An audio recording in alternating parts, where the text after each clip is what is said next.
You had a bad day. You feel a familiar tension. You open a website, add something to your cart, and click buy. For a fleeting moment, there is relief.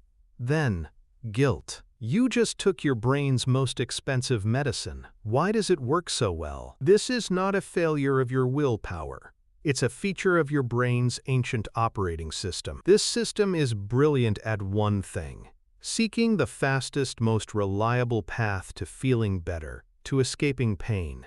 It is a survival mechanism that has been hijacked. In the modern world, the quickest path to relief is often through consumption. Marketers have perfected the art of offering you a dopamine hit on demand. Every notification, every sale, every one-click buy button is designed to exploit this ancient pathway in your brain. The transaction is not just for a product. You are literally paying for a change in your brain chemistry.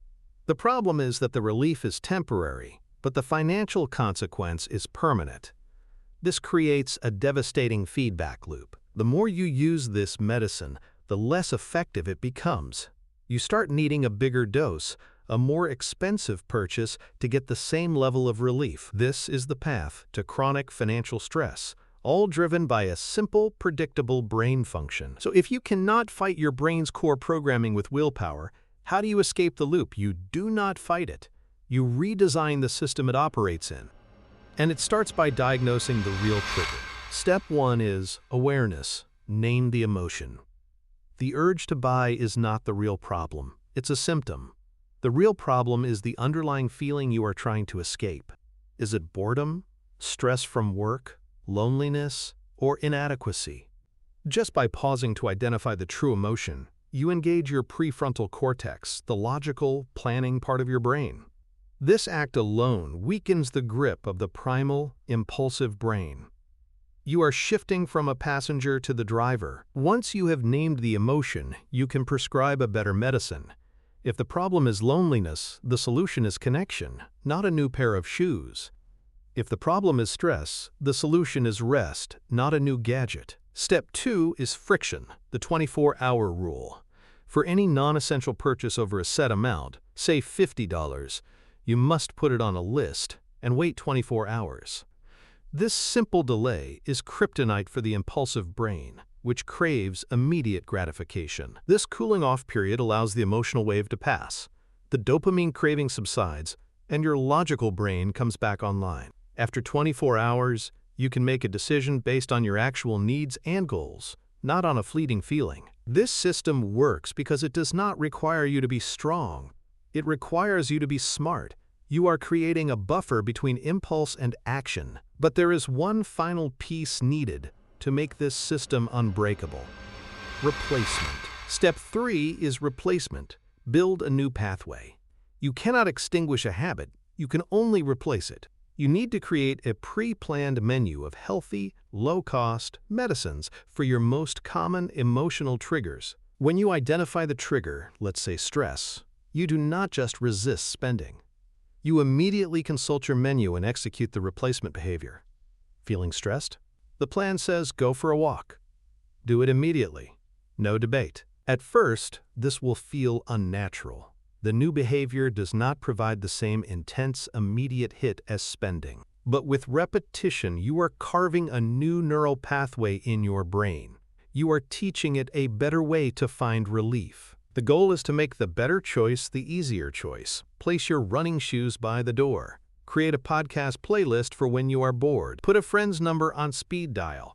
You are reducing the friction for good habits. This 3-step system, awareness, friction, and replacement, is not about deprivation. It is about alignment. It is about ensuring that your short-term actions serve your long-term values, rather than sabotaging them for a moment of hollow relief. By mastering this internal system, you solve the problem of money leaking out. But this creates a new, higher quality problem. What do you do with the money you now successfully keep? Is keeping it in cash truly safe? Let's recap the model. Your brain is not broken. It is simply running an ancient program that seeks the fastest path to relief from pain. The modern world has made spending the most accessible but most expensive form of relief. Willpower is a finite resource and a flawed strategy. Instead of fighting your brain, you must build a new system for it to operate within. This system is based on diagnosis, not discipline. The system has three parts. First, awareness. Pause and name the underlying emotion that is triggering the urge to spend. This simple act engages your logical mind and loosens the grip of impulse. Second, friction. Implement a mandatory 24-hour waiting period for non-essential purchases. This delay allows the emotional storm to pass, ensuring your decision is based on reason, not a fleeting craving for dopamine. Third, replacement. Create a predefined menu of healthy, low-cost actions to take in response to your emotional triggers. This carves new neural pathways and teaches your brain a better way to find relief. This mental model shifts you from being a victim of your impulses to being the architect of your own behavior. You have solved the cash outflow. Now let's address the silent danger to the cash you've worked so hard to keep. You have now gained control over the money that used to slip through your fingers.